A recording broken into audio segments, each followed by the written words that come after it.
Global Conservation Corps presents the RHINO Man podcast. I'm John Jerko, your host, and one of the directors of RHINO Man the movie. This podcast series is a way for me to interview top conservationists on the topics of rhinos, the poaching crisis, the importance of rangers, and community engagement, all as a way to create awareness around these issues and to promote the coming release of our documentary film. Welcome to another special episode of the RHINO Man podcast. We're releasing this on July 31st, World Ranger Day. This is a day where we celebrate rangers and the work they do to protect our planet, as well as honor rangers who were killed or injured in the line of duty.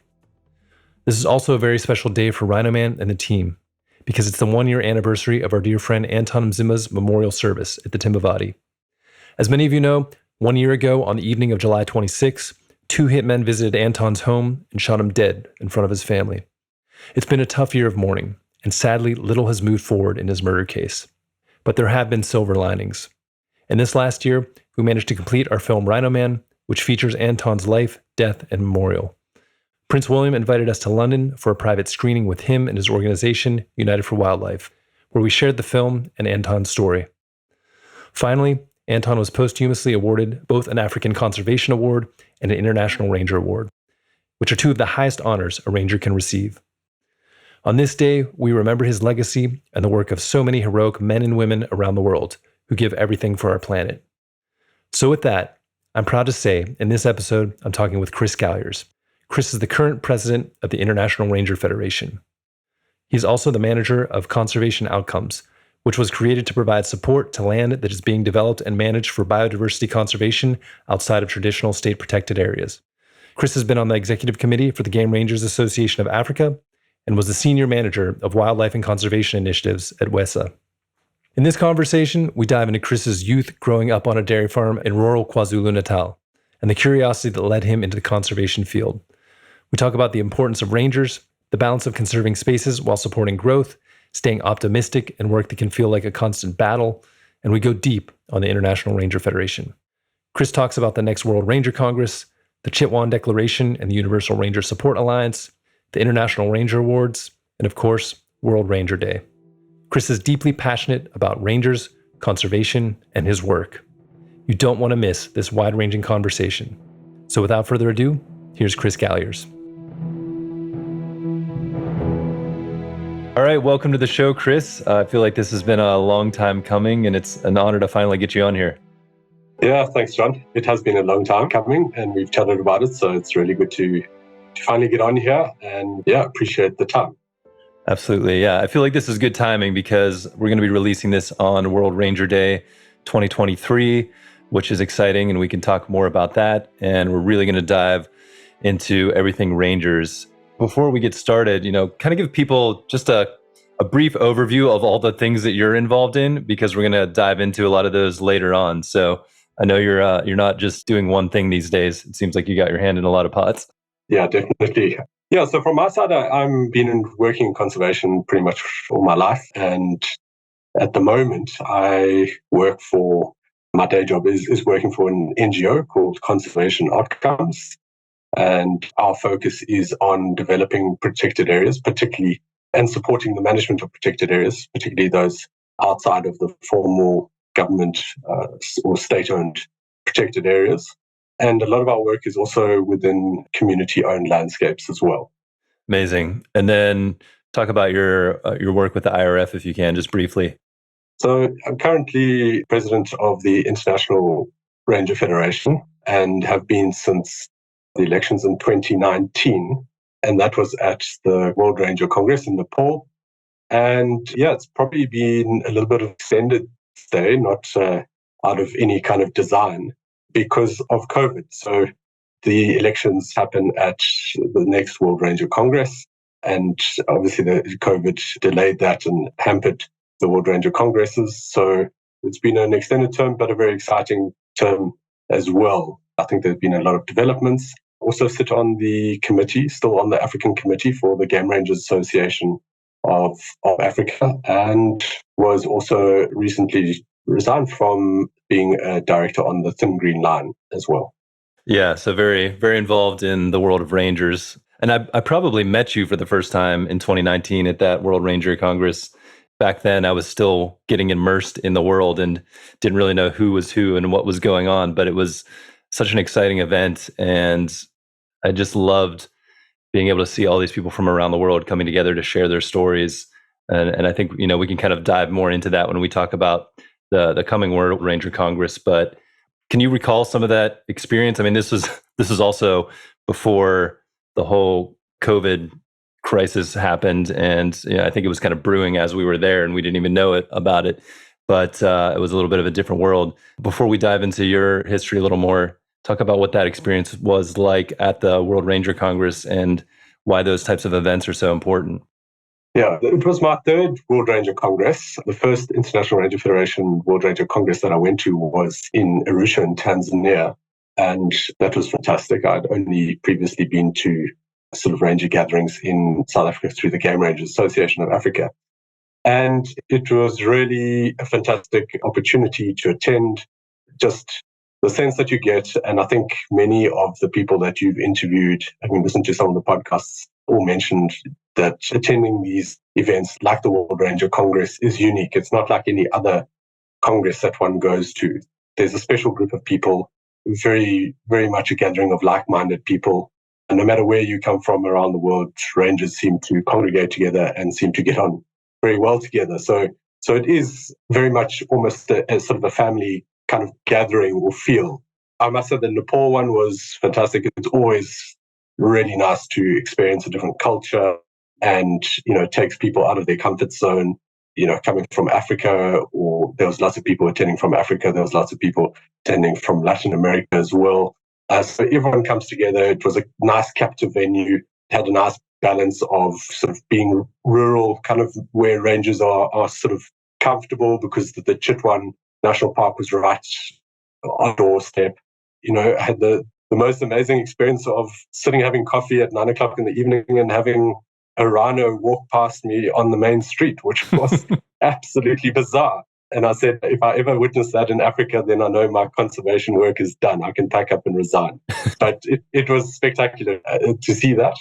But yeah, we must give credit to the organizers and everyone that was involved, because it was really well represented. It was well run. And, from my side, I was running around a lot sort of behind the scenes, not able to attend as many of the talks and so on as I would have liked to, just because of being I was on the committee and so on. So there was a lot to be done. No matter which ranger gathering that I go to, I always find it rewarding. I always find it thoroughly enjoyable, whether it's the sharing of information or the development of networks, meeting new people, reconnecting with other people that you've connected at. And over sort of 3 World Ranger Congresses, you sort of see the same faces, and then you really build up those relationships and networks around the world, which is really fantastic. Yeah, and I mean, like I said, I was still kind of coming into this world. I'd just been working on the RHINO Man project for maybe a year at that point, but it really was this amazing sense of connection. And I mean, it's just, as we talk more about Rangers, and as I've talked about a lot on this podcast, some of the most amazing men and women I've ever met, and just so much passion and love for the work they're doing, which is maybe unique to this conservation space. You don't always get that with your everyday office job type thing. Yeah. But yeah, just so much heart and so much love. And to be in that environment, I had a similar experience where I think we were just having a little chat outside of the place we were staying, the little hotel. And one of those greater one-horned rhinos just kind of walked out of the bush and walked right past us and out into the street, like you said, and just cruised down the street. And a little dog was barking at it, and it kind of huffed at it a little and pushed it off to the side and made its way and then cut back into the bush, and it was gone. So just such a wild experience. And yeah, a lot of amazing memories from that day. Yeah, it was, I must say, it was, I think one of the most rewarding parts, from those events is, I mean, we're part of the adjudication process on sponsorship, and we always try and get as many rangers there as possible. And I know that rangers from some of the more well-resourced countries do phenomenal work in raising funds to try and get less fortunate rangers to attend. And for me, it was exceptionally rewarding to see rangers who attend the Congress, a lot of them have never even left their state or county or province, let alone their country, and getting on an aeroplane and so on. And I think it's a bit of more of a soft landing when they find themselves in a different place, but amongst rangers, I think it makes it a lot easier. Yeah. It's always fantastic to see their response and the enjoyment and to see what they get out of it and the growth that, this really stimulates growth in rangers like that, to show that there are other rangers out there facing similar challenges and developing networks, other sort of pillars of support perhaps that they can set up. So that for me is really, really exciting. Yeah, that is an amazing part of it. And just to have that, like you said, that experience of connecting with people outside of your region, it gives you an outlet too to know that other people are doing this work around the world and it's not just you, because I think it can become isolating. And B, if you're in a tough situation, maybe there's some times where you can't talk with your team, or you feel like it'd be nice to have someone else to chat with, and that this kind of opens those opportunities to build those connections around the world in such a great way. Yeah, no, exactly. Yeah, I think we saw that. You've had Tom on here in terms of what Rally for Rangers did at that Congress. Again, that opens up the possibilities, particularly for people in sort of managerial positions, that there is support beyond their park. There are people who are willing to help, and there are certainly, rangers who are more than willing to assist wherever they can. So yeah, I mean, that was a great example of what rangers can do for other rangers, and we saw that with the handing over of those motorbikes to the rangers in Nepal. Yeah, it's such a great project that he's involved with Rally for Rangers, and definitely tell people to go check out that episode as well and learn more about what they're doing. So before we get too much into the weeds with rangers, let's kind of pause that for a moment and step back. I'm just curious, where did you grow up? What was your first connections to nature and conservation? Was there any of this desire to be involved in this world from a young age, or did this come later? No, I think it started early on. I grew up on farms, largely in dairy farms in this what's termed the Midlands area of KwaZulu-Natal in South Africa. So growing up there, had a very outdoors lifestyle and experiences. Anything that got me out there, I was at boarding school for my entire schooling career. So getting home was a holiday. It was, getting home was getting out there and getting into we had forests and we running around and experiencing the outdoors. And we had to carry out some farming duties and learned about that. And my father's a large animal vet, so had to get involved in that sort of thing as well, pulling calves and so on. But yeah, I think it was a healthy upbringing, one that I wouldn't trade for the world. I think it was really, really a great grounding. And then, it was out of that where others saw cows and I wanted to see wildlife instead. And that was what sort of pushed me forward into the career that I've been on for the last 20 odd years now. Can you recall any of those early experiences that drew you more to the wildlife and the more open spaces? So one of the things, we grew up on a farm, as I said, dairy farm, and it wasn't that you could just sort of run across to your neighbor to visit a friend. And so all the friends that we had were people from the rural community. The kids my age were if I wanted a friend, I was the only person who spoke English. So I had to learn Zulu. And that's what we did. We ran around the hills and land together and, doing all sorts of different things out. We'd be out the whole day and come back absolutely shattered in the evening, and then, ready to start it the next day, whether it was jump on a horse and disappear for the day or running through the forest. And, we would hunt, in Zulus, you would hunt field mice. You would create these little spears and you would hunt them and then you would take them back and you'd light a fire, and that was your lunch. And that's how we ran around. So it was very different when you it felt normal then, but telling people about it now seems quite different. And I think it was through that I got a great appreciation. Probably, really started enjoying birds and identifying different birds and trying to understand, where they were and asking questions. I think that was the key. And then starting to see changes. I think that probably was also maybe a little sort of catalyst, seeing the changes, not positive ones, places where you were and the landscapes have changed. And then you start asking, well, what is the impact to nature? Where, you once saw birds and forest, etc., now it's been transformed. And what does that mean on a bigger scale?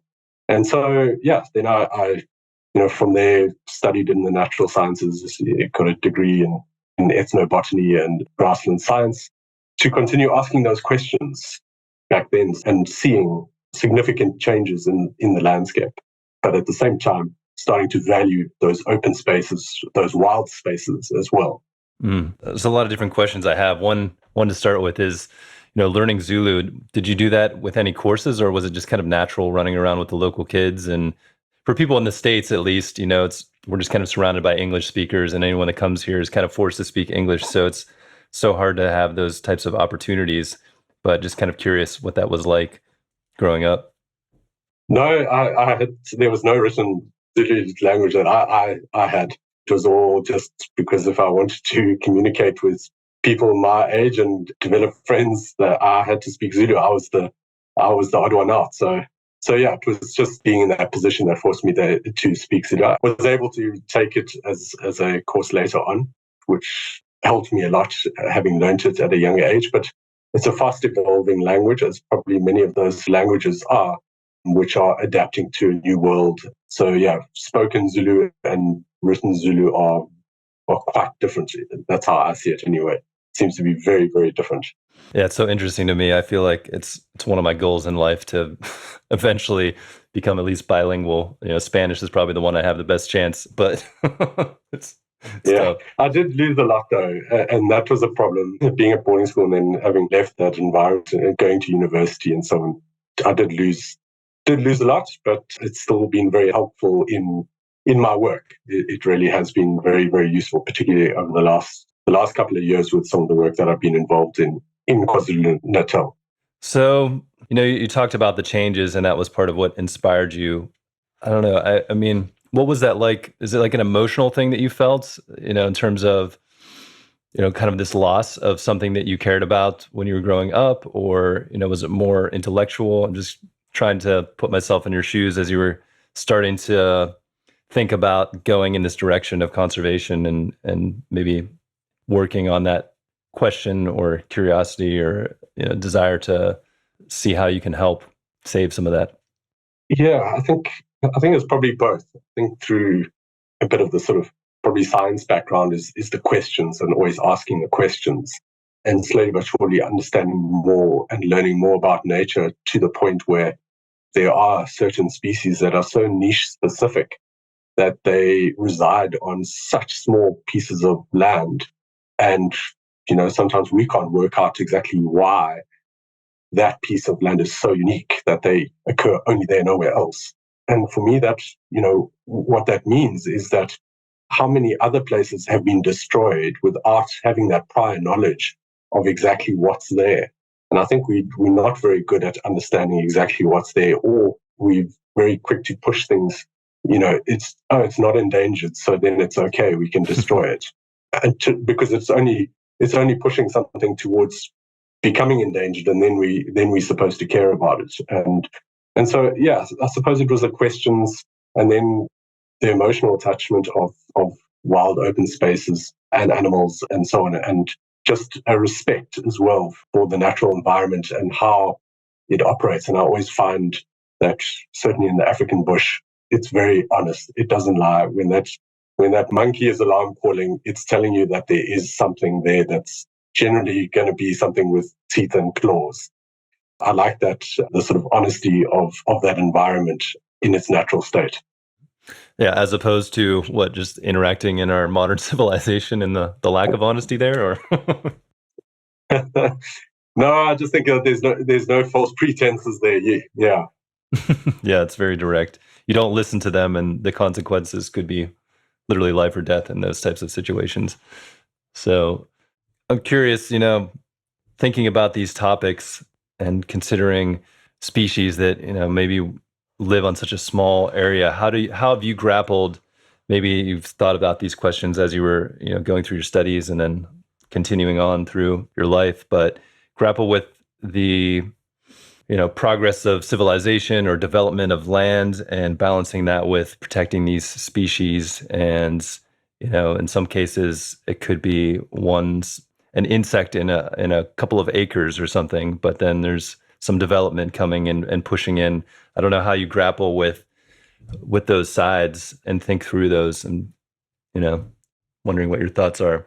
Yeah, it's not easy topics, of course. not easy at all. And I think, when, as I say, it's about learning what I've been able to learn and what I've also experienced. I worked for WESSA, the Wildlife and Environment Society of South Africa, which was actually the organization that was instrumental in the establishment of the Kruger National Park in 1926.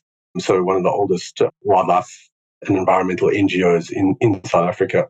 One of their strengths was around environmental education. And I think one of the things that it showed me or taught me was that obviously there's the whole sort of, you've got to look after land. And that's what we're doing now. Every piece of land is important, and we've got to see how much we can secure. But at the same time, that land at the moment is only as good as the people who are invested in protecting it. And that comes through the education part. So early on in my career, and that was probably when I started, I was involved in game capture and sort of reserve management and so on. And it was a question that I asked, can I put myself in a position all the time that it can make the maximum difference to conservation? And at what scale can I do that?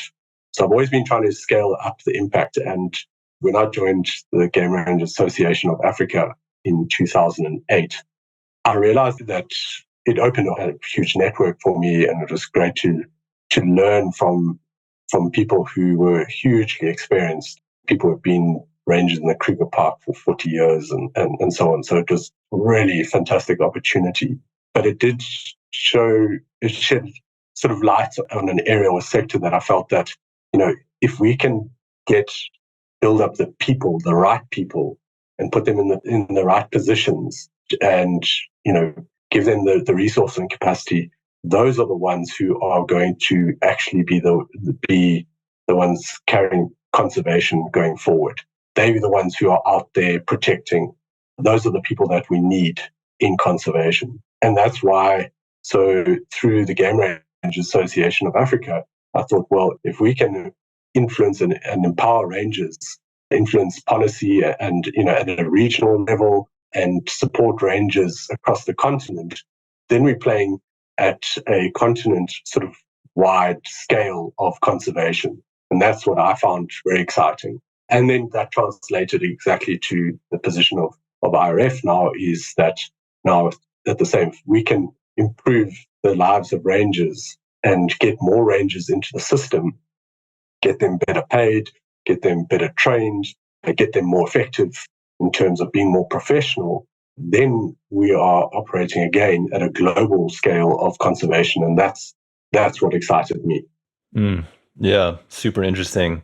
And I kind of want to get your original connections to rangers and how those became such an important part of your life in a moment. But as you're talking about coming into the GRAA and looking at how you could influence rangers and support for them across the continent, what were some of those challenges that you identified initially when you were coming in? What were some of the struggles, some of the obstacles, and what were you trying to do as an organization to benefit rangers continentally? The Game Range Association, which was started in 1970, which was actually started in KwaZulu-Natal by some very forward-thinking people, which was, from our records, it's the second oldest ranger association in the world. And it was really, it set high hopes and ambitions in its constitution, etc. But it was constrained. Obviously, situation of South Africa at that time, for many years, South Africa wasn't able to work very well, able to at all work with other countries across Africa. It was very difficult. But, that's the beauty of conservation, and certainly rangers, is that, rangers and the work that rangers do is cross-cutting. And so I think when I came to the GRA, I saw a great opportunity. First of all, there's there were barriers. Communication in Africa is always going to be a barrier to trying to get in touch with every ranger, trying to support every ranger. You mean, are you talking about just like the physical limitations of like networks and technology and connection in that way? Exactly that, yeah.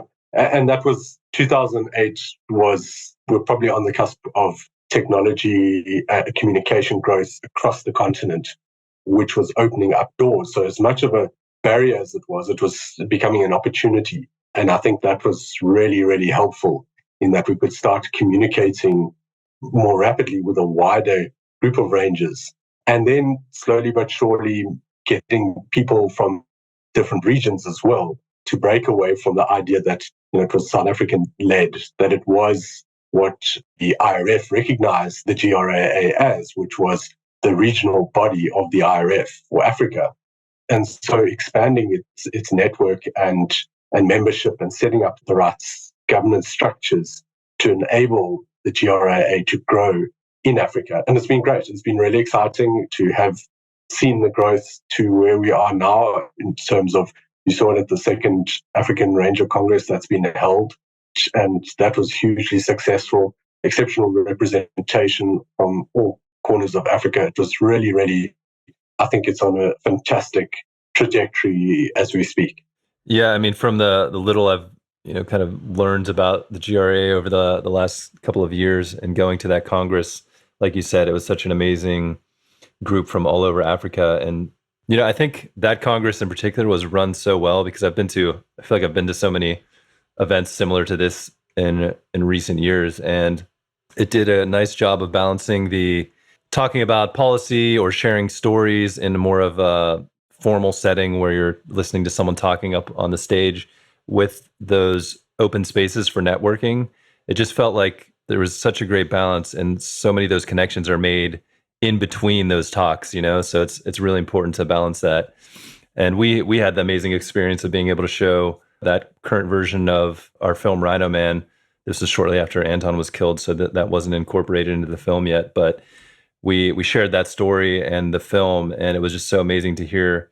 I think that's when, for me as a filmmaker, I felt like we had done it right when all these rangers came up and said, hey, like, we've had these similar experiences. This is telling our story, even though it's not our specific story. And just to hear that and to be able to communicate with all those amazing rangers from around Africa was a super special moment. So yeah, just wanted to take some time to acknowledge that. Yeah, I was very fortunate that when I signed up for the Game Rangers Association, there was quite a few retired rangers that were still very active, and as the sort of probably many rangers want to carry on contributing right till the very end. So it was a great learning opportunity. As I said, some really exceptionally experienced rangers that had been working particularly in KwaZulu-Natal. So I chaired province of KwaZulu-Natal section of the Game Rangers Association early on. We had some very influential people. So, people like Ian Player. Ian Player was an exceptional person. Many people might know the less famous Gary Player, the golfer.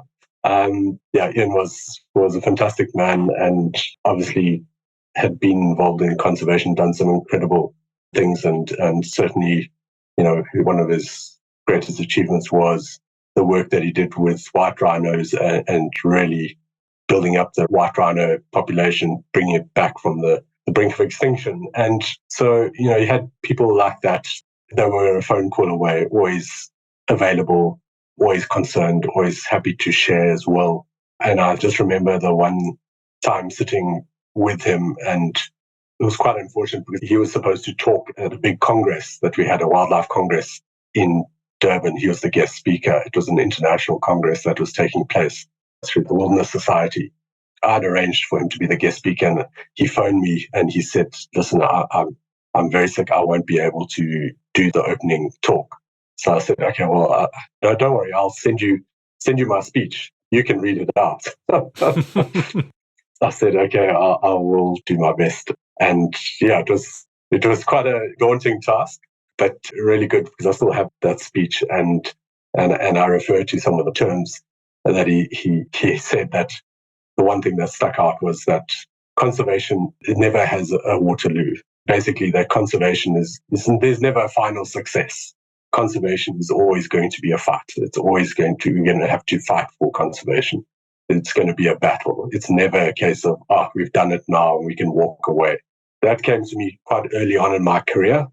And it has been absolutely true right up until this point and conservation is not going to get easier. And we can see that. We can see that particularly in terms of, the statistics on rangers and rangers getting killed and basically people working in the environmental sector that are getting killed. So yeah, it was very true. And I was actually I must say, very fortunate enough to have worked and interacted and been able to learn some things, spending time with people like Ian Player, the likes of Drummond Densham and so on, who are really prominent conservation figures, particularly in the area where I live.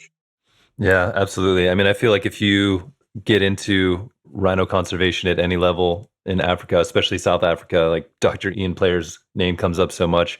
I've actually read the book, the White Rhino Saga that he wrote about his experience, and what an amazing life and story that is, basically bringing those rhinos back from the brink of extinction, like you said.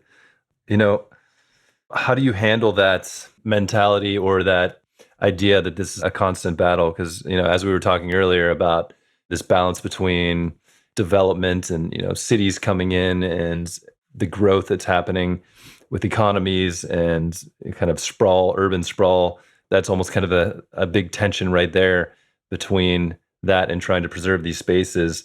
And I feel like it's very wise words coming from Dr. Ian Player, but also, as a person fighting that, how do you cope with that or frame that in your mind in a way that isn't completely exhausting and disheartening?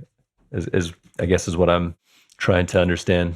Yeah, it's a difficult one. It's definitely a topic that can take you down the rabbit hole and certainly drive you to the point of absolute depression. So I count myself as an optimist. I do think that, obviously we see the raw reality of what's happening. We can't hide away from that. But at the same time, what I don't want to get to is a point where at the end of my career, I turn around and go, well, we told you so, that you should have looked after this. And we were telling you all the time. And now you realize that it's too late. And unfortunately, the way I see it is that our lifespans are too short, in that our ability to have such huge impact on the earth is so significant, but it's so short that we never get to live through the full consequences of those actions. And I suspect if our life was, if we live for 500 years, we might take a very different approach to how we interacted with our planet and our natural resources. And so those in conservation can see that better than most probably. And I think our job is to stay positive, to really try and influence others to see what this means. I think we've come a long way in making those connections, climate change and now biodiversity loss being pulled in together, and people starting to be able to draw the line, a stronger line from their life to the consequences of biodiversity loss and climate change. But yeah, I think there's also the lag time is unfortunately also too long between our actions and consequences, perhaps. And we see that with climate change. And then just recently, I saw it the other day, a headline saying that we're going to, climate change is a legacy of handing on to the next generation. The question is, are they going to be punished for our actions and inactions? And so I think those are the kind of questions that are ones that, I think we keep asking. But on the ground, we've got to keep our head down. We've got to try and conserve as much as we can every piece of land from biodiversity perspective. We've got to manage those places really, really well. And that's where ranges are so important. Yeah, I mean, it's interesting to do that thought experiment of, what if our lifespans were longer? I feel like I remember reading, I think it was Sapiens, and in that book, it talks about this idea of generations almost resetting to a new normal or new idea of, here's the species I grew up with. You might see some change throughout your life, but it might be kind of minimal, but you don't realize that 5, 6, 10 generations ago, there was this whole different world with so much more biodiversity and so much more density of wildlife and nature. And we can't see that change because we're here too short of a time span. But I guess, maybe as we're approaching the consequences of these actions over time, things are speeding up a bit. So I think maybe people are becoming more aware, and hopefully that's something that ignites us as a global society to really become more conscious of this and do more work. And it is always interesting. I mean, I feel like all the folks that I've talked to, like you said, you can kind of go down this dark rabbit hole of like, this is almost futile. But I feel like everyone that's dedicated their lives to this still must have some kind of optimism or hope. And, there are changes, there are positive changes happening. And I think, and maybe this is part of what's important of something like the IRF and the GRAA too. It's, when you realize that there's a community of people that have so much passion for preserving this nature and wildlife, it gives you that hope that, together we can do this. And the more we can bring people into this space, the more chance we have of really steering things in a good direction. Yeah, exactly that. I think that's, summed it up well. And in terms of what we're trying to do, this is a whole sector. This is, as we term them, as the ecological environmental health professionals, just like doctors and nurses that were so prominent, that health professionals was such a prominent term in COVID, and a lot of respect for those people that carried out such difficult tasks in difficult times. And this is what rangers are. They're the ones who are tasked at ensuring that we have that, that we can live in a healthy environment, healthy planet, and therefore have the chance of a healthy life.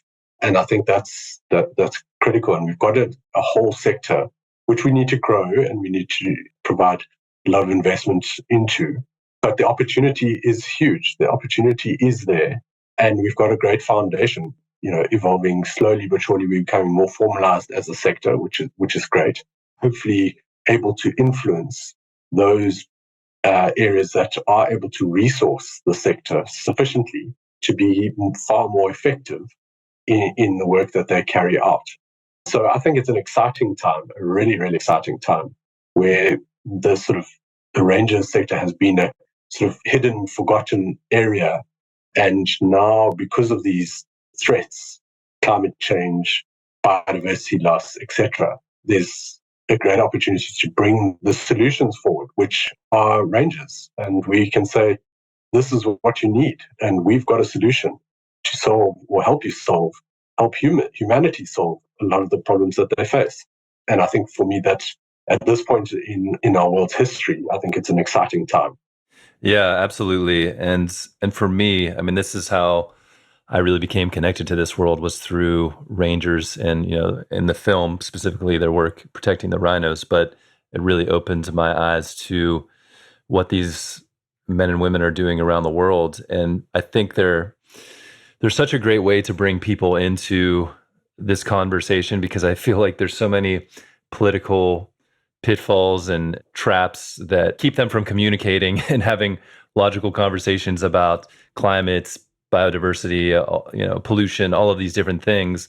But I feel like the rangers and their stories and their passion are, putting aside the actual work that they're doing, but just from like a outsider looking at them and how they present themselves and the work they're doing, it's such a great way to connect people to that cause and work, because it's kind of separate from all the politics, and it's the humanity connected to them and their work. And, not only is this benefiting their local communities, but it's benefiting all of us in all these different ways. And I think, with biodiversity and habitat loss, that's harder to refute than like climate change, which, people can have all these science and data battles between each other. But you literally go to a place and you see less wildlife, less open spaces, things like that are hard to deny. And these are the people on the ground actually protecting those areas and preserving that nature and watching over it.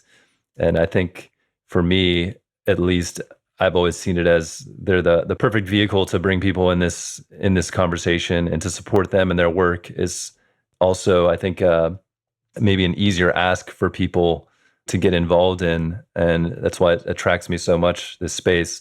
So you can respond to all of that, but I want to kind of get to some of your first experiences with rangers and what drew you into this space as well. So wherever you want to go with that. Yeah, so I just want to, the one point you made there is that, the sort of politics and so on. And I remember a story, it was a presentation actually at a World Ranger Congress about securing a species of gazelle. And it was a fascinating one because this threatened gazelle species resided in an area which there was a park on both sides of the international boundary between two countries. And these two countries were basically at war with each other. So, politically, there was no entertainment of any kind of engagement between the two countries. But when you got onto the ground, the Rangers were working happily across the fence on the other side, and they were communicating and working together to conserve the species. And for me, obviously, they were doing it very carefully because otherwise they might upset the politicians. But on the ground, the Rangers just wants to get the work done. And I thought that was a very apt story highlighting what Rangers are about. You just want to get the work done. We focused on conservation, and that's what brings us together, and we're unified in that. And it doesn't matter where you come from, what you do, what your history is, we're all pulling in the same direction. Yeah, nature has no boundaries. There's no, it doesn't care about the dotted lines on the map. Yeah. So that was really, I think, a great story. And there have been many like that. And you see that when Rangers interact. And we've seen some amazing twinning projects between different ranger associations from different countries working together, sharing knowledge, and Rangers going to each other's country and learning from each other, etc. So that's really, really positive and rewarding to see that happening. And hopefully we can do more of that. And it happens across, there are barriers. We were talking about it earlier about with the Game Range Association of Africa, what were some of the barriers, certainly at a global level. Talk to the IRF committee and other people who are in various business positions. And I say, one of the most challenging things is working across cultures, across language and different languages, across time zones and worldviews. And we've got to try and make it work. And I think from the IRF side, we're working again with people who are very like-minded, and that makes it a lot easier. But it certainly is a challenge. And luckily we had a sort of a hard fast-track lesson in working virtually as a result of COVID. But it has helped. But I think being in the center part of the planet or time zone, we often draw the short straw in terms of any meetings, balancing up between a meeting between people in Australia and the Americas. So yeah, one of the big challenges. Yeah, I feel like people underestimate, I think, the challenge of working through multiple time zones. It's amazing that we can connect around the world in this way, but it's also, even just, I feel like I've worked a lot with South Africa from the US over the last couple of years. And sometimes I'm like, man, I don't have mornings anymore because I feel like I always wake up and there's something I need to attend to quickly because they're going to, be signing off in several hours. So it's a real challenge to undertake and figure out as we move forward. Yeah.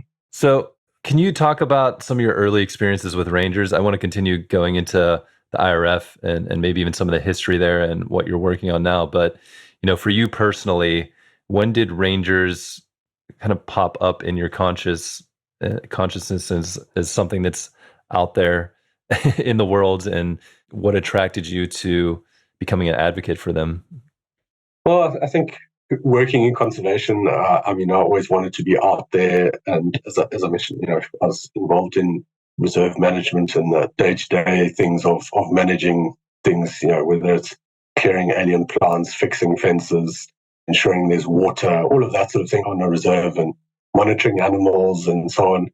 And then I was involved in quite a lot of game capture, so translocation of animals, particularly rhinos actually, early on. And it was just through that I started, just carrying out that sort of work of a ranger. And then slowly over time, 2009, when the sort of rhino poaching situation really started, we started seeing signs of it escalating in South Africa. And then I started working in conservation, the conservation section of the Wildlife and Environment Society of South Africa, and started seeing, well, what can we do to help preserve rhinos? What can we do to stem the tide of the poaching, etc.? So I got involved in a whole lot of different initiatives in South Africa trying to deal with that. And at the same time, working with the Game Rangers Association of Africa and realizing, just at a broader level, having understood the work of ranger at a site level, but from a country level, what is happening in the sector and what are the needs and what needs to be done going forward.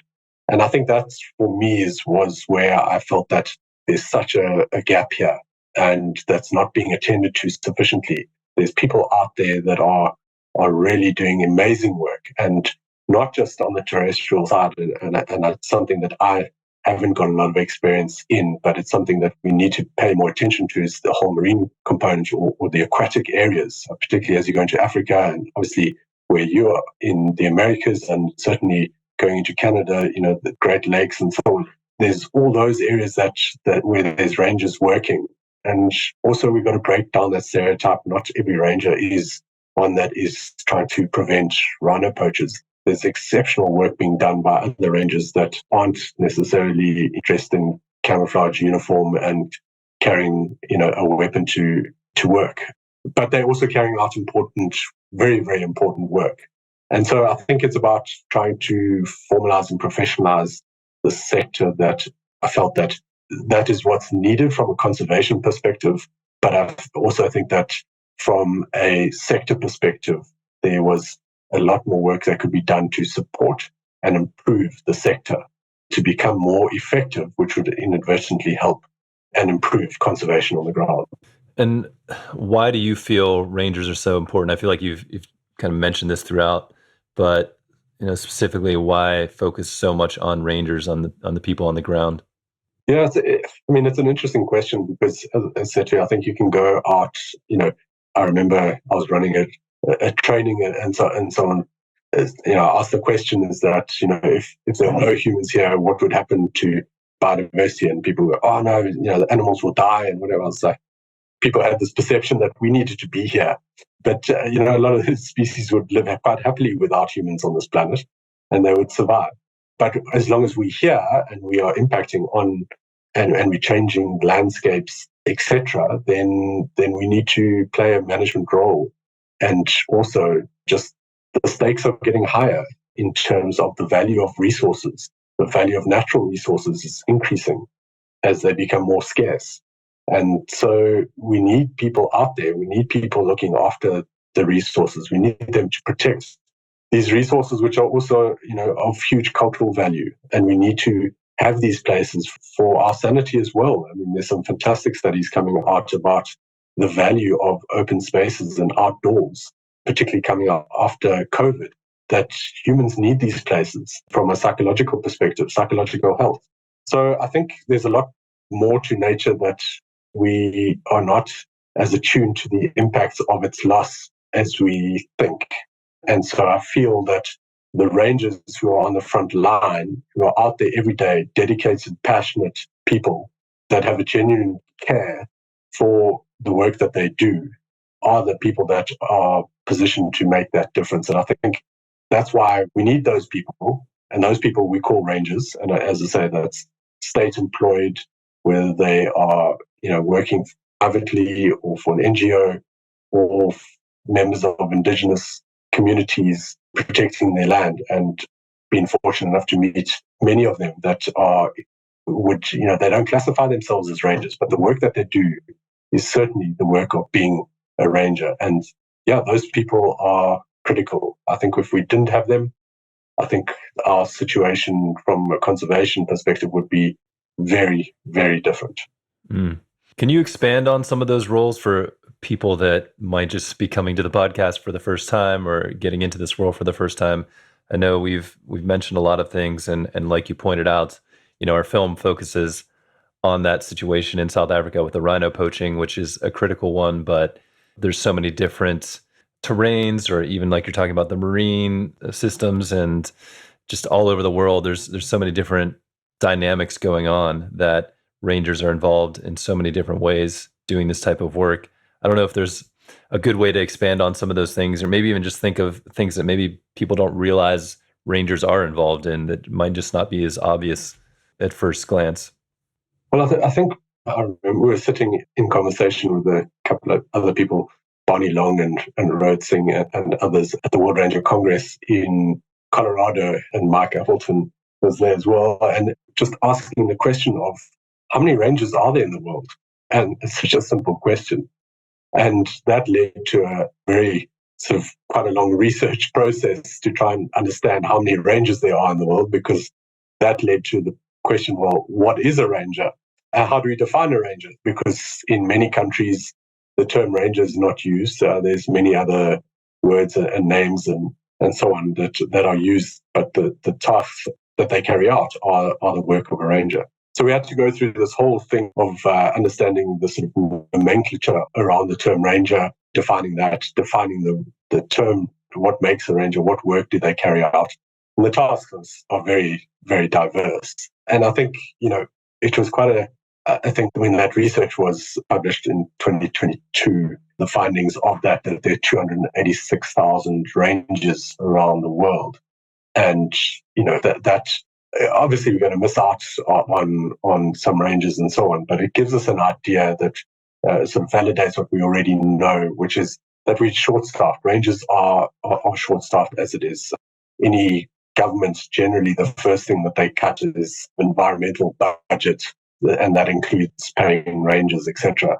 And it's not just the resourced ones. There's very well-resourced countries that are severely constrained. Australia, the rangers there are under huge capacity constraints. And so that 286,000 rangers globally was a very interesting number as a sector, which is short-staffed. We know it should be a lot bigger.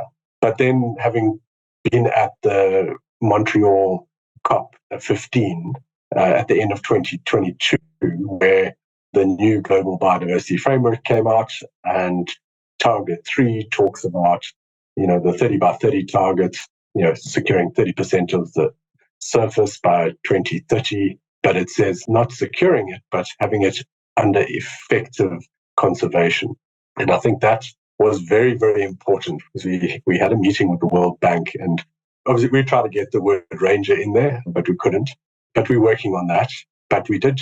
The word effective came up, and I think that is the key to and the entry point for rangers, that you are not going to get effective conservation, or these areas are not going to be effectively conserved without a greater investment into the human capacity required for these protected areas. So that was very, very important. And I think, again, talks to the issue of that this is a very exciting time, as this is the first year of the implementation of those targets. And hopefully you're going to see if we can drive that investment further to ensure that any person, any entity, any organization, any funder around the world that is looking to invest in conservation must consider investing in the human capacity element first, because without having rangers and people on the ground, I honestly believe that effective conservation is not possible. Mm.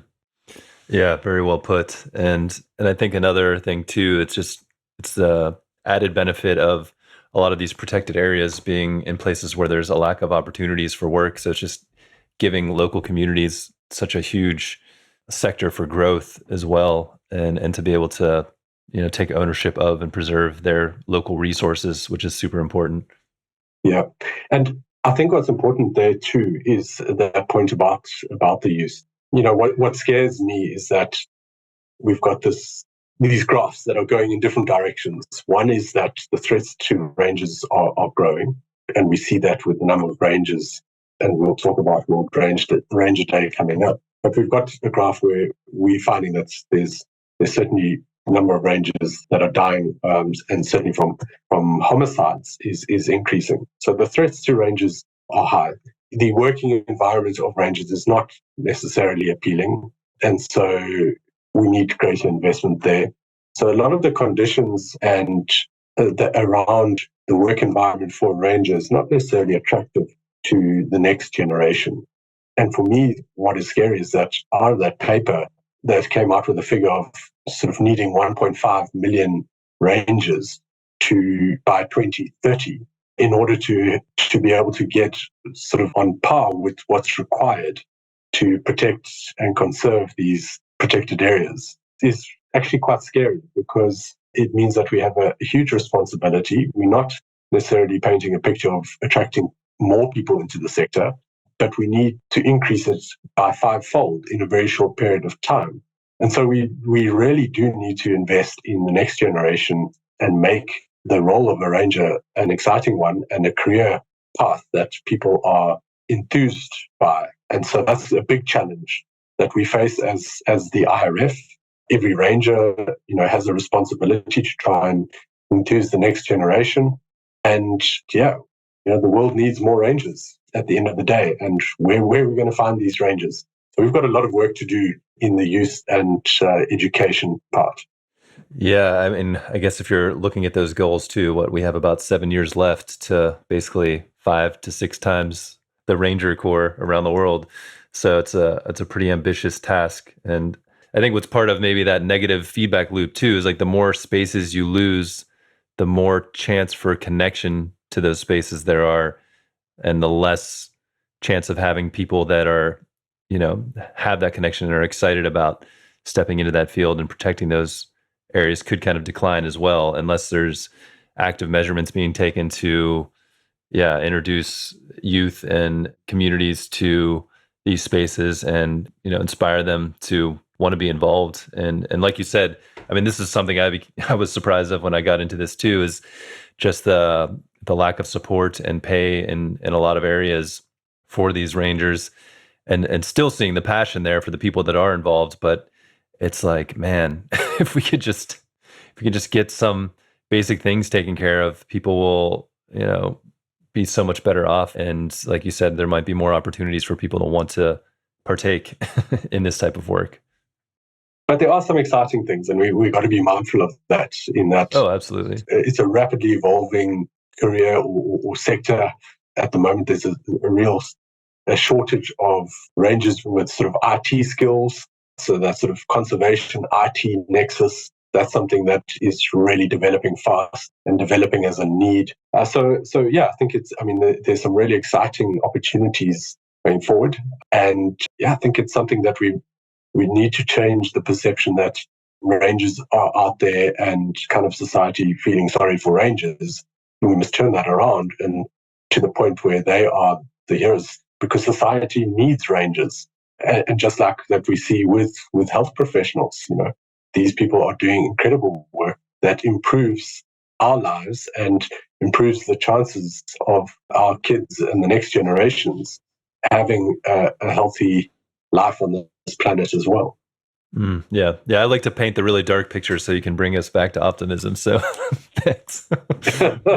but I mean, I think that's part of why this project spoke to me too. RHINO Man and more projects like this are popping up by the day, but just bringing people's awareness to the fact that these rangers are out there doing this work, because I had a lot of experience out in nature growing up. I lived in a pretty rural part of Ohio, and I've been to national parks and things like that in the States, but it's easy to forget that there's actually people managing these spaces, and in some cases risking their lives to protect these spaces, because a part of the ranger's job, at least traditionally, wasn't really to be seen. It was kind of just do the work in the background and carry on. But unless people know about the work that's happening and what's at stake, I think it's harder for people to get involved. So it's so great to see these stories being told more and more.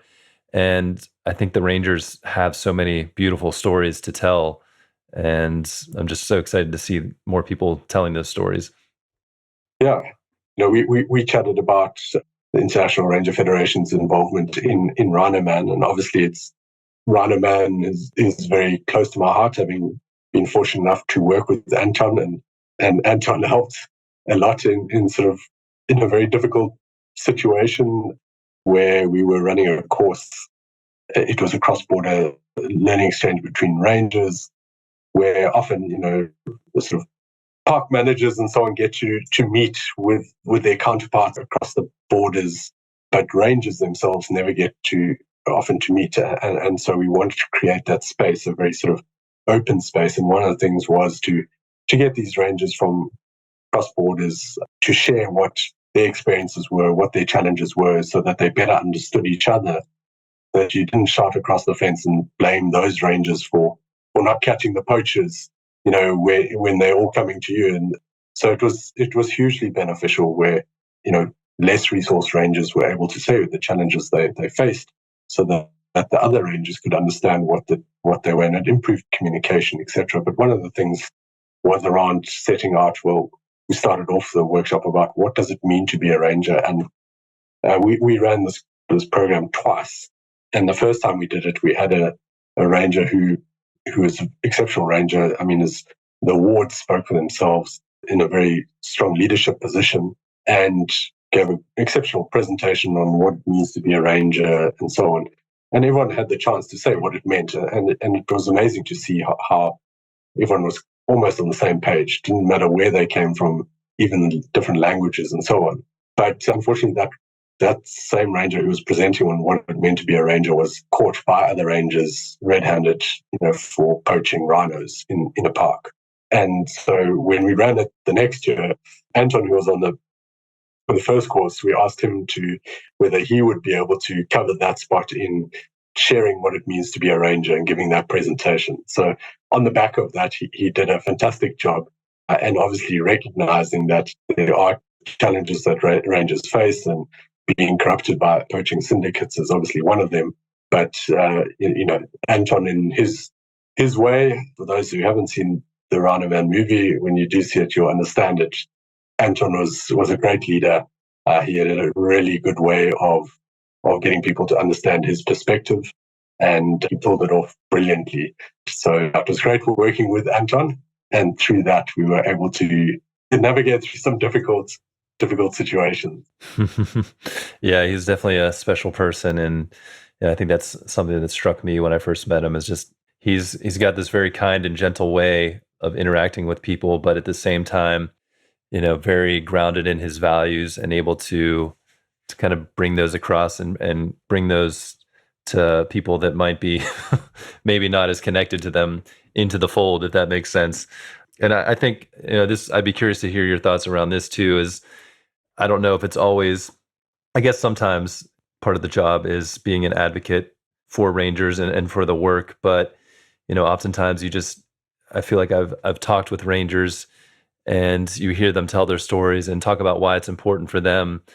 And I think because of their connection and so much time out, in the bush and experiencing nature and wildlife, they're really able to bring that passion and purpose and reason for protecting these across to other people. So I don't know if you could talk at all to just that part of their role as being advocates for other rangers and the work they're doing, and just also, conservation in general.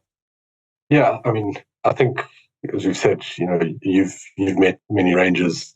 I've met many rangers from around the world, and there often is that common thread of sort of general care about the wildlife and spaces around them. So I think that's, for me, has been fantastic. And you get these amazing characters, and within the ranger world that you've got, in South Africa, for example, we've got what we call field rangers, and then section rangers or wardens, or different levels in the sort of ranger employment sort of scale, and it talks to responsibility, etc., etc.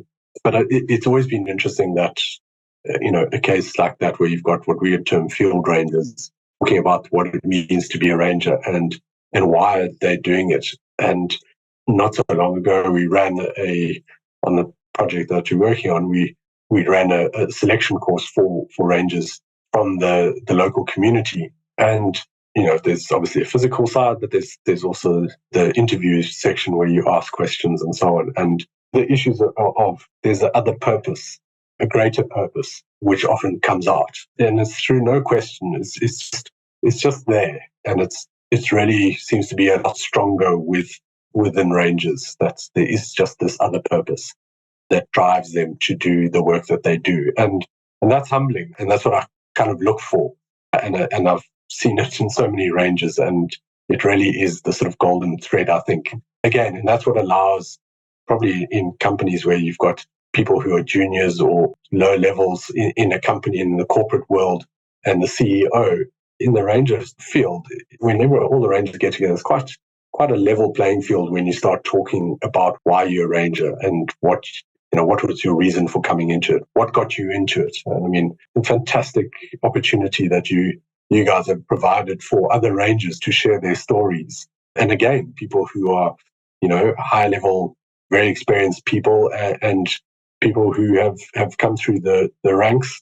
And, one of them is Orlet, and his passion, just around his interest in birds when he was young, probably similar to me as well. And I think those sort of really great stories, and you've got that common thread running through the Rangers. And I think for me, that's what's been very interesting to observe and also to reflect on in one's own career and life.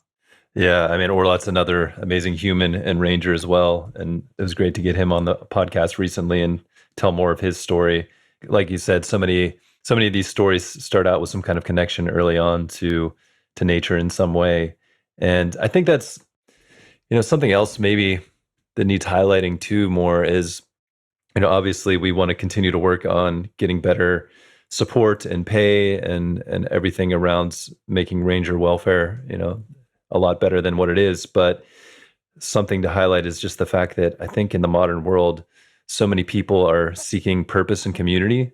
And in the conservation space, rangers and kind of just in general, I think there is such a strong sense of that purpose that everyone's working toward, as well as the community. I mean, that's the thing I remember coming back from South Africa. The thing that stuck with me the most working on the film is just the people and the lives they've lived and the brotherhoods and sisterhoods between them, and that connection to each other. And that work is, it just really stands out, and it's something unique compared to day-to-day life in most modern situations. So I don't know if you've noticed that or if that stood out to you, but it's really connected with me. Yeah, I think it has. I think it's been, and I think that again, where we're heading to is such an opportunity as well. We've got so many people that want a sense of purpose, and I think it's just globally. I think people possibly we all seek that. What is our purpose? It's probably the eternal question: is what is our role on this planet? And I think to some degree, rangers can sort of answer that quite early on, in terms of what their role is and their purpose, which is probably quite fulfilling in itself. And I think through that is the opening of opportunities now that we see is that we've got such a diverse range of challenges, more so than what rangers have faced in the past. We've seen the sort of skill sets that other rangers are needing, ones that we didn't even think was required. Reading a fascinating article about, rangers in the US, having to understand more about psychology of people, because people who are going and utilizing open spaces more are people who might be really troubled people. And what role can they play in helping these people? I mean, there's been some really interesting experiences where the roles of rangers out there are more about managing the people that are engaging in the outdoors than actually managing the outdoors itself. So it's quite interesting where it's going and the challenges that rangers are facing. And as I say, the diversity of these challenges requires a diversity of solutions. And that's why we honestly believe that in order to get those solutions, we need a diversity of personnel that are rangers. And that talks to the type of person we need, from big drive towards looking at the gender equity scenario and the cultural diversity, et cetera, et cetera. We need different worldviews to come up with better solutions to manage the threats that we face. Absolutely. And I feel like you've been interjecting a lot of the different solutions and work the International Ranger Federation has been doing. But can you, I guess, a little more formally give us a little bit of a broad overview, maybe some of the history and what the IRF is about? Yeah, we're sitting in a very sad time in terms of the IRF. Last month, one of the co-founders, Gordon Miller, passed away. Gordon was a big character within the IRF, obviously being a co-founder. He had the vision for the development of a global ranger entity, an organization. And yeah, luckily in 1991, he sort of planted the seed, and that seed grew to fruition very quickly. So in 1992, on the 31st of July, the International Ranger Federation was established. And that was largely due to Gordon's influence. So his funeral is actually taking place today. And we thank Gordon for his vision. He attended every World Ranger Congress that there was. He just was absolutely passionate about rangers, and he loved spending time with rangers, and a fantastic sense of humor, an absolute gentleman as well, and always willing to share his knowledge, which was great. So and participating in the IRF affairs for as long as possible. So he was in communication all the way through, probably 3 decades worth of being involved in the IRF. So yes, a sad chapter to be closed, but one that he certainly will not be forgotten in terms of his role within the global ranger sector. And we really thank him for it. In terms of the IRF going forward, it's been an interesting evolution. So rangers have come together, and as the IRF, as it stands for, it's a federation of associations and organizations. There's different membership types. So we have ranger associations, full members, and we have associate members as well. Our role is to try and establish ranger associations around the world, but not only to just have a ranger association, but have them as effective as possible. The IRF is split into the sort of national or the global body, and that's represented by people from each of the 7 regions that IRF has designated, and that then translates into regional bodies that are either developed or in development. So this probably a very strong region is the European Ranger Federation. So that's our European regional body. I mentioned the Game Ranger Association of Africa as the African regional body. And then we've got Oceania, which is developing. We've got Asia, which very excitingly is going through a sort of another evolution, and the Asian Ranger Association. We've got the Asian Ranger Forum taking place, which will be the first one ever in December, which is really, really exciting for that region. And then we've got the Latin American Ranger Federation that has formed, that we're engaging with, and that covers Central and South America. And then we've got North America, but that's mainly 2 countries, so there isn't a sort of a strong region. The rangers between Canada and the US sort of work, they know each other and work collaboratively where needed. So that's our other region. So it's really giving, the idea is then we've got national and subnational associations. And the idea is, certainly from my perspective, is that we have this network, which is obviously important. We create spaces for ranger interactions, ranger to ranger interactions, and obviously that culminates in regional gatherings, but also the World Ranger Congresses that take place every 3rd or 4th year. In addition to that, our role is to influence policy around rangers. So, for example, the ranger profession is actually not a recognized profession in terms of the International Labour Organization. And that is a huge failing, because actually what that means is quite disabling on the profession in many countries, particularly those countries that are signatory to the ILO.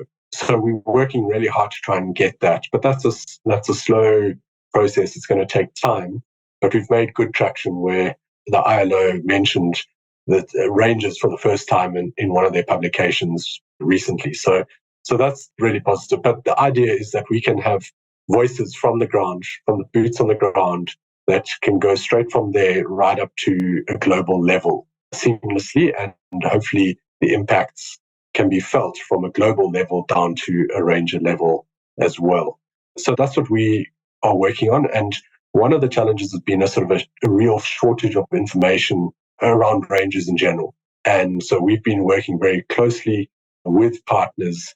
We've got some really strong partners. Thin Green Line Obviously, Sean Wilmore, and you had him on the podcast and talking about his amazing work in setting up the Thin Green Line and what it did, but also in terms of how it has supported the IRF and development of the IRF as well. So they've been a really strong partner, and obviously Sean is a past president of the IRF. And I think we've also been building a foundation of that knowledge so that the world can understand better the current situation of rangers and also understand the role of rangers, the importance of rangers, and what work they do, so that we can then use that to point out why it's so important to invest in this workforce, this sector that has been undervalued for so long, but is one that is critically needed at this point in our history. So I think that kind of sums it up in terms of what we are trying to do, essentially to advance the professionalization of the sector in every sense of that. And that's addressing all the things around, as I mentioned, the working conditions that rangers finding themselves in. There's competencies, so ensuring that there's the professionalization of the ranger workforce, which is absolutely vital, going forward to what we want to see within the ranger sector. We've developed things like the Ranger Code of Conduct. It's been a really important document that had huge input from rangers. So it's ranger developed, and we can proudly say that, by rangers from around the world. So we've been investing a lot of the sort of groundwork, possibly of what's required of the sector. We've looked at other similar sectors, taking sort of learning from them, like the nursing sector, the policing sector, etc. And when we look at those, we realize how far behind as a sector the ranger sector is. And that's our role. We need to rapidly advance the sector, professionalize it in order to, obviously, for the benefit of biodiversity and humans on this planet as well. Yeah, and for the rangers themselves. Yeah, it's really amazing work. I mean, it's pretty comprehensive and no small feat. So it's been exciting kind of watching over the last few years how things are developing. And even out of the last World Ranger Congress, the Universal Ranger Support Alliance and the work that's being done there, I think more on the policy side. And like you said, the code of conduct and things like that. I don't know if you want to speak at all to URSA and why that was developed and specifically what that's focusing on. Yes, I think the big turning point was the Chitwan Congress, so the World Ranger Congress in Nepal in 2019, where we really worked hard at coming out with a well-grounded, rangers sort of grounded a declaration, which we termed the Chitwan Declaration. And that came out with a whole lot of action points. There's 550 rangers there represented from close on 80 different countries that fed into that declaration. And there was a whole lot of tasks in that declaration that pointed to what was requested of the IRF and obviously what rangers felt needed to be addressed from a sector perspective. So soon after, obviously, the World Ranger Congress, COVID hit, and what we wanted to do as a result of the Chitwan Declaration was not just have it sit on the shelf and be another Congress declaration. Too often we go to these congresses and we say these things and then we sometimes end up regurgitating them at the next Congress.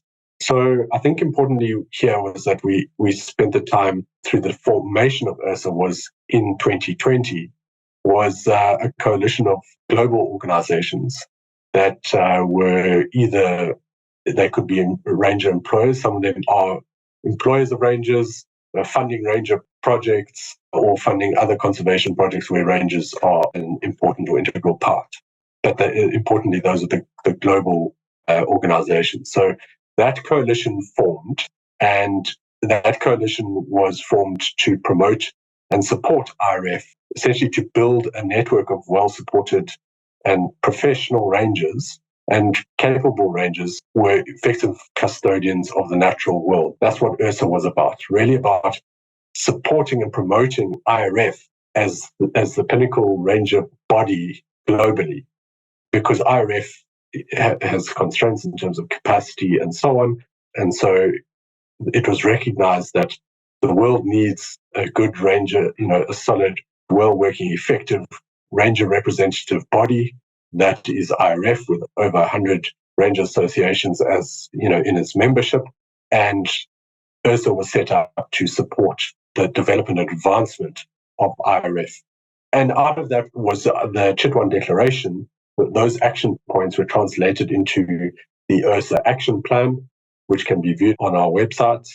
And that action plan is what we are measuring ourselves against. It's not about the IRF or necessarily just the WESSA partners addressing each of those action plans. Yes, we want to, but there might be other people doing it. So when we might find other entities that are carrying out certain work actions that tick the box within that action plan. That's brilliant. We accept there's so much to do that we can't do everything, but where we would like to see the advancement on a lot of those action points. So we are judging ourselves and the progress that we make against that action plan. And that is where one of the sort of monitoring tools that has come out of it is that we are putting in place the first ever State of the Ranger report. That's never been done before. And we have started that process of collecting the data. And it's a tool that we want to use between World Ranger Congresses so that we can track the progress that we've committed to in the action plan and see how we're faring.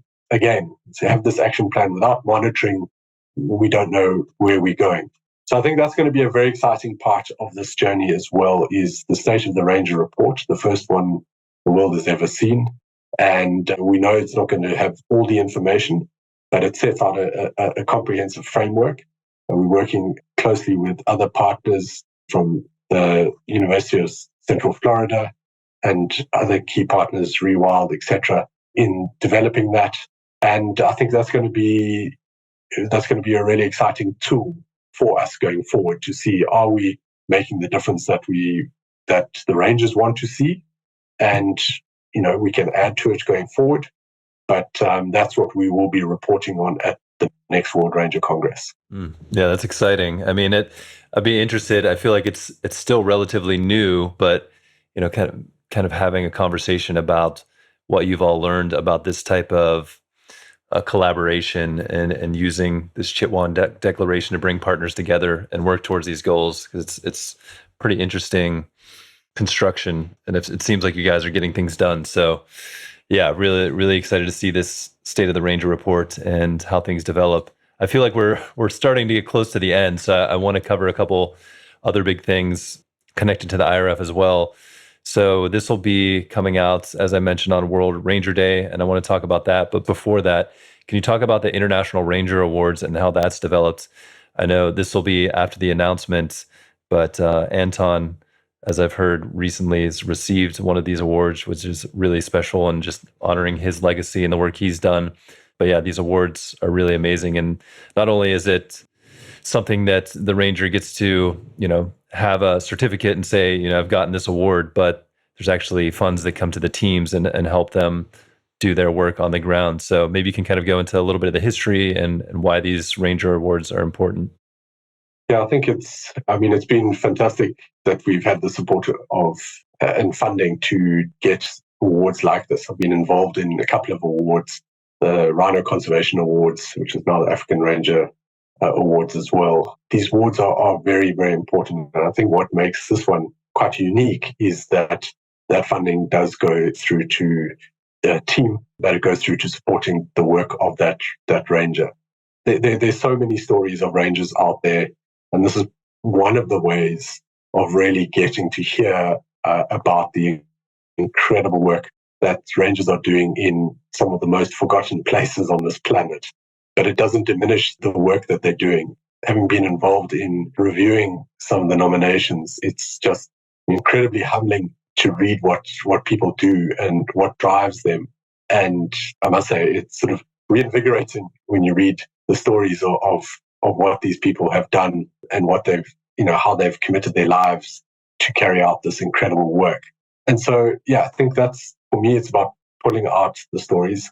Rangers are not necessarily people who like the limelight. They don't do the work for that reason. So sometimes it's people are a bit shy, but at the same time, there's no reason why they shouldn't get recognition for the work that they do. So that's what this is about. It's really just highlighting the incredible work that rangers do, the importance of their work, and also more often about how it requires a team effort as well. And I think that's been really amazing. And I think this, also the stories have come through from, as I said, every corner of this planet. And for me, it's exciting to see partners in the awards coming together, recognizing the work of the Rangers. And, last year was the second time that we hosted, and we had the ceremony at the African Protected Area Congress in Rwanda. And that was live streamed globally through the partnership with IUCN.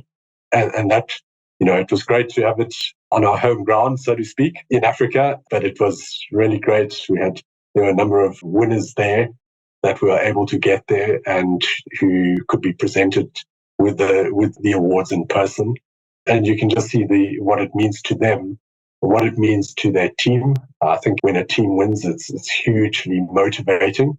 Very, very important not to lose sight of the fact that this is a huge motivation. And if nothing else, just to understand that, to know that people are, no matter where you are as a ranger, people are recognizing the work that you're doing. And sometimes rangers might feel alone, but this just shows that there are people who care out there, who care immensely and value the work that they are doing. So that's huge. And I think also one point that, it's sort of cross-cutting from maybe breaking away from the awards a little bit, is the importance of what this means to a ranger and his family, his support structures. A ranger doesn't just go out there on his own. They often, they've generally got families, and the families sacrifice a huge amount for a ranger often to carry out their tasks, working long hours, possibly away from home for days, weeks, or months at a time. There's so many sacrifices. And so I think it's great for the families as well, just for a member of their family to get that level of recognition. Yeah, absolutely. And I mean, I can second those last couple of points, speaking with a lot of rangers, and like you said, sometimes they might feel alone, maybe not, they've got their team and kind of the region, but thinking about, do people around the world actually care about this work? I'm sure in tough times, those thoughts might percolate to the top, and to see that rangers are being awarded around the world and recognized internationally in this way, I think it just gives that boost of morale and recognition that, even if they're humble and might feel a little awkward going on stage and accepting, I think there's, from what I've heard, in their hearts, it's really those types of things that keep them going in those tough times, even if it's as simple as someone, saying hello and thank you on a reserve. I think stuff like that goes a long way. Just that feeling that you're connected to something much bigger beyond, your protected area is really powerful. I've heard it from the rangers we've worked with, and that's something that's come again and again. Thank you for caring about us. It's just knowing that people outside of this area care is such a huge motivator. So it's really special in that way. And these are amazing awards. Yeah. So continuing on a little bit, the World Ranger Congress, we talked about 2019 one in Chitwan quite a bit. What's the future for the World Ranger Congress? Where are we going next? And I don't know if there's anything you can reveal about what's happening. Yes. So I think just in terms of the next events on our calendar is, from a gathering perspective, as I mentioned earlier, is the Asia Ranger Forum that's taking place in Assam, India, in December. That's 5th to the 8th of December, which is really exciting. That's going to be the first Asian gathering of rangers. So we're really looking forward to that. And the idea is to have these regional congresses in between the World Ranger Congresses. So the outcomes of those at a regional level can be channeled through to the World Ranger Congress, which is going to be taking place in October 2024. And that is going to be taking place in France, in the south of France, which is really exciting. because one of the things that we do really want to do is ensure that we have a strong marine component to the World Ranger Congress as well, and give recognition and grow the marine side, because often, again, the marine rangers don't necessarily feel that they are rangers, because the sort of stereotype of a ranger is a person, a terrestrial ranger. So the 10th IRF World Ranger Congress will be taking place, and we are working with the French Ranger Association, and that's the 7th to the 11th of October in Gins Peninsula, Hires in France. Yeah, it's really exciting. I really hope I can make it to that one, because it would be so neat for me to have gone to the one in 2019, still kind of just like a a very amateur in this space. You will be there. You will be there. Yeah, I know. Just to reconnect with a lot of people, and yeah, really looking forward to that. And I've never been to France either, so that'll be a nice experience. But glad to see things are moving forward with that. And I think as we kind of come to wrapping up, since we're planning on releasing this on World Ranger Day, can you talk about this day? I think I just realized as you were giving the history of the IRF, why it's the 31st of July, but maybe talk about why this day is important and what we're honoring on July 31st. Yeah. Every year we look at choosing a theme as well for World Ranger Day. The reason behind that is to share that with ranger associations so that they can celebrate the work that rangers do, hopefully their employers and any other stakeholders, and civil society even. If you've got rangers in a park near you, do what you can to celebrate the work they do, because they're doing amazing work.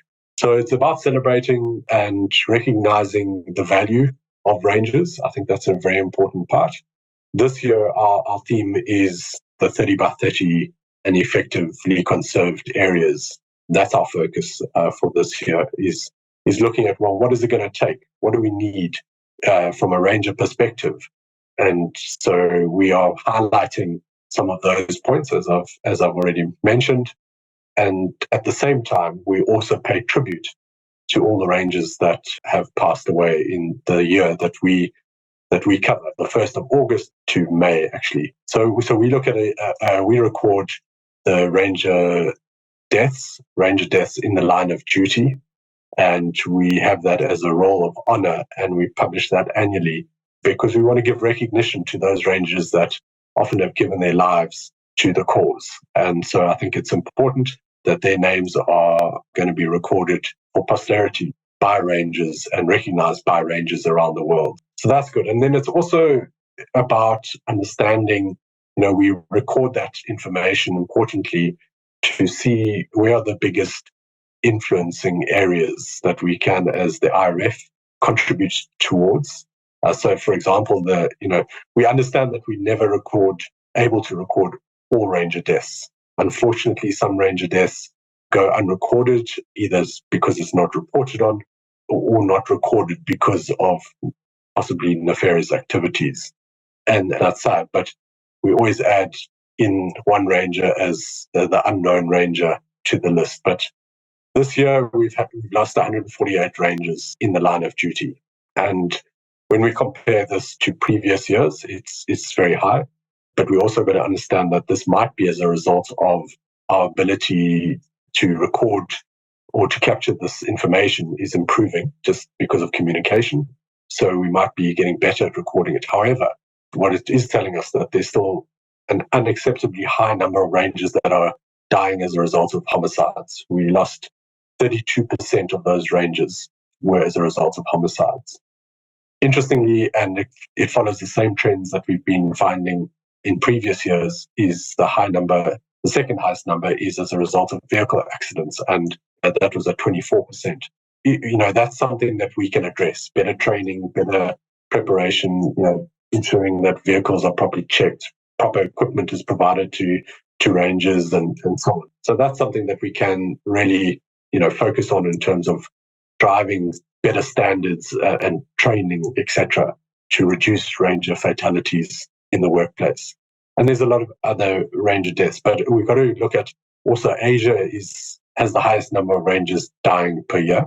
and followed by Africa. So 70 ranger deaths recorded in Asia and 65 in Africa. We also pick up other trends that we don't sort of include here, but it's certainly one that is close to my mind, and I know we're working with other partners on this as well, is the threats to rangers from a mental health perspective. We are seeing a trend of growing number of suicides, and that might be pointing to the direction of mental health threats. So we need to start looking at that and addressing that more. There's obviously a lot of work that's been done in a military context around the mental health, etc. We probably need to draw on that, as well as probably the police side and maybe the health professions as well.